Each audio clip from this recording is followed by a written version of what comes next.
Assalamualaikum guys. Hari ni kita nak buat structure untuk bumbung garaj motor yang macam kat atas ni. Okey. Untuk kerja-kerja ni kita dah beli kayu. Kita kena pakai glove. Bahan-bahan dia, bahan-bahan basic dia adalah sesiku L, gergaji kayu, measuring tape dan juga kertas dan pensel untuk buat sedikit lakaran. Okey guys, sekarang structure bumbung ni saya dah potong, dah layout dah siap. Nanti kita angkat naik atas dia punya frame. Kita dah boleh paku, and then last kali kita letak bumbung. Okey.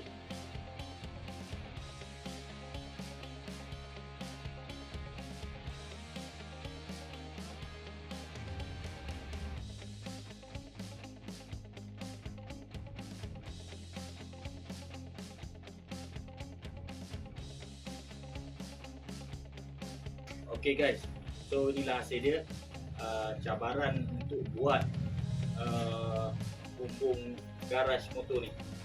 So cabaran yang saya dapat daripada hasil kerja kayu ni, kita kena pilih kayu yang betul-betul lurus. Kita tak nak kayu tu bengkok, kita tak nak kayu tu rapuh, kita tak nak kayu tu menggeleding. Sebab kita nak dapatkan sudut 90 tu agak mencabarlah bila menggunakan kayu ni.